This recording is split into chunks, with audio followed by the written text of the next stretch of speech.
Hey everyone, it's Juan and Kay. How's it going? So as we promised in our last video, we are going to do a what to say to people with infertility video. While we were trying to prepare for this though, we came across that there's not really a whole lot that you can say, but there's a whole lot not to say. Mm-hmm. So we're gonna start with those things. Number one thing that we have, everything will happen when it's time. I hate when people tell me this. Yeah. I know everything will happen when it's supposed to, but to me it's supposed to happen right now. Or even we want it to happen right now. Yeah. So to hear this, it invalidates almost what we want. Yeah. You know, what we're going through. I feel like in a way too, it's saying that we don't know what's best for our family and that we'll know when it's time, when we have felt very strongly that our time is right now. Yes. I think another one, biggest top. Said, we had trouble getting pregnant too. It took us 4 months. I know that must have been a struggle for you to go through 4 months of not being able to get pregnant. However, that's perfectly normal. Like anywhere between 3 to 6 months to get pregnant is perfectly normal. And for someone who is struggling with infertility, who has gone anywhere from 8 months to 5 years, 4 months isn't anything compared to that. My third one is, have you tried losing weight? You guys would not believe the number of times people have asked me this. One, I feel like it's a little bit invasive of my privacy. Two, I don't feel that I'm that overweight. Like, no, I'm not the skinniest person in the world, but I'm not obese by any means. And on top of that, having PCOS makes it even harder to lose weight. So it's just kind of a punch in the gut when people ask me this. And there are women who suffer from infertility who are very skinny. Mm-hmm. And the same, they've been told, have you tried gaining weight? Infertility doesn't care what size you are. That's true. It's going to happen whether you're 120 pounds or 520 pounds. It doesn't matter. The next one is, there is always adoption. I feel like a lot of people don't understand the process of adoption when they suggest this. Mm-hmm. Because, first of all, adoption ranges anywhere from $25,000 to $50,000, depending where you want to adopt from, how you want to adopt. And, there is another option to go through foster care to adopt.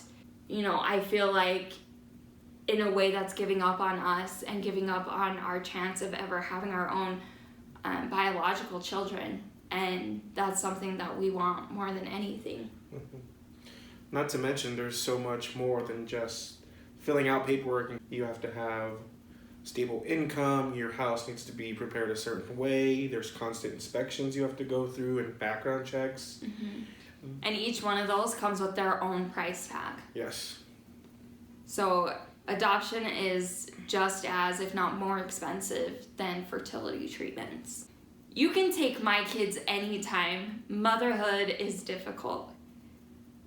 This one really hurts me to my core because those who have children have had this beautiful opportunity to get pregnant, to bear children, to go through all of those wonderful blessings, and to hear them complain about it in a negative way, just that, it takes a huge part away from their life. It really hurts me to my core because I would give anything to feel that. And it goes just the way with people saying, well, at least you don't have to experience morning sickness or labor. I cannot wait for the day that I get to experience morning sickness and labor. And I know it's going to be hard on me and I know I'm going to be really sick, but it means I'm going to have a baby and I cannot wait for that day. And another one says, oh, well, you've always got your career. I feel like this one is really hard because working doesn't replace a family or children. And for me, like even when I was younger, trying to plan what I was gonna be when I grew up, I wanted to be a pharmacist. And I always said I wanted to be a pharmacist because then I could work 2 or 3 days a week and be a stay-at-home mom part-time. And my whole life, I feel like I've planned around being able to be a stay-at-home mom or only work a couple of days a week so I can be with my kids. This one's my least favorite or most favorite. It's horrible and it hurts me. Says maybe you're not meant to be parents. I don't feel like anybody should ever be told this. Yeah. That doesn't define whether or not you can get pregnant. I mean, there are a ton of parents out there who are doing drugs or put alcohol before their children or anything like that. And it's like saying they're okay to be parents, but you have a steady job, stable income, a great place to live, you have a stable environment to provide a child, but you're not meant to be a parent. Only these guys are. And that hurts me a lot to hear that. It's bad. Trying to get pregnant is the fun part. To a point, I will agree with this. It is definitely fun some days, but other days it's just a different challenge. You have to be on the clock all the time. You have to know exactly which cycle day you are and where you are with your meds, not to mention the doctor's appointments to make sure that everything's working in between everything. So yes, it's fun to a point, but it's not the funnest part with infertility. And one of the bad things of how that's not fun is every, month or so when we get that negative pregnancy test, that's not fun. Trying to get pregnant is not always fun. No, it's not. You are too young to be having these issues. I know that statistically, the older you get, the harder it is to conceive. However, with infertility, doesn't matter how old you are. You're gonna have problems conceiving whether you're 20 or 35.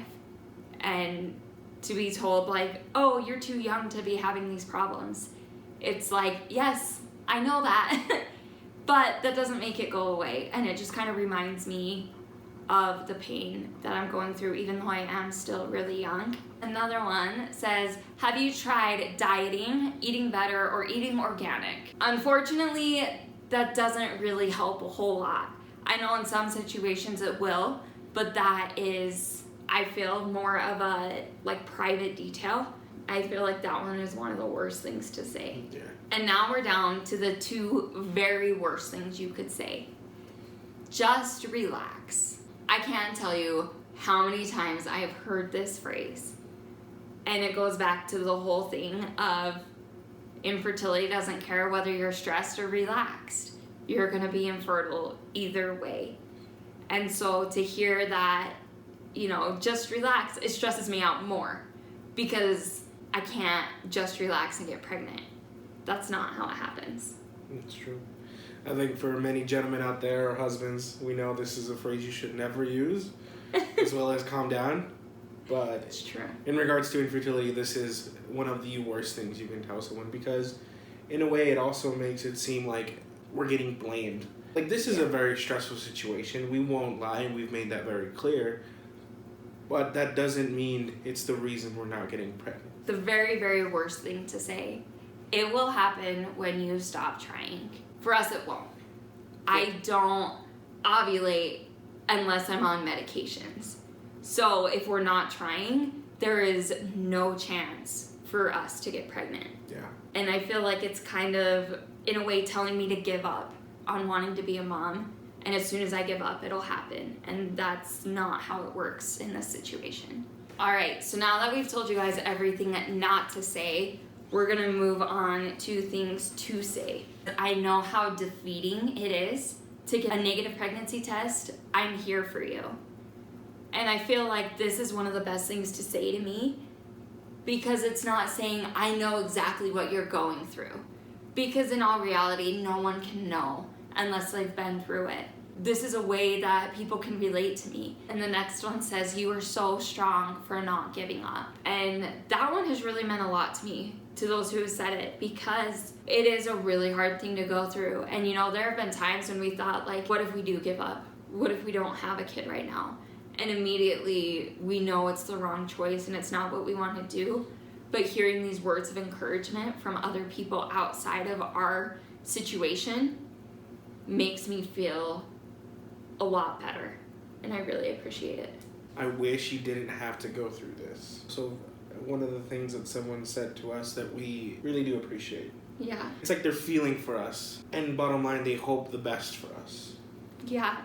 And it just feels like when someone says that to me, it's like them telling me, you will be a great mom. You are gonna get there one day, and it's gonna work out okay. And just hearing these words just makes me feel like I have more people on my side fighting for me to overcome this battle. I love you, or I care about you. Like I said in my last video, I feel like a failure more often than not. And just to know that even though I can't fulfill everything I feel like I should be able to, that people still love and care about me means a lot. I love you. I love you. And this one I feel is very important. It says, is it okay to ask how treatments are going? For us, we are very open about this whole process. We are very willing to share every detail, but there are other couples out there who may not want to share and be as open as we have been. So I feel like it's important to respect their privacy and boundaries, and by asking them if it's okay, that opens up a new level of trust that allows them to know that they can count on you when they need you. And then the next one says, I'm praying for you or sending you good vibes. I know not everybody is religious and not everybody prays, and that's perfectly okay. And so sending good vibes is perfect. Yeah. For those who do pray, praying is perfect. Just knowing that we have people on our side fighting for us is the best feeling in the world. Yeah, and oftentimes there's not a whole lot you can do for us. You know, there are things that we may need or require or ask, but the best thing that someone can do for us is just pray for us or give us or send good vibes. It's Definitely. just those little things that could make the whole difference for us. And then the next one is my absolute very favorite. I don't know what to say. I just want you to know that I care. Because with something like this, you don't always know what to say. We didn't even know what to say to each other when we first found out. And it was so hard. And we've had multiple family members and friends say the same thing to us. Like, I don't know what to tell you except that I love you and I care about you. And that's the best thing. We hope this video has helped you guys know what not to say and what you can say instead. But we definitely appreciate you guys and all of your feedback. And we will see you guys next time. Thanks for watching, guys. Bye.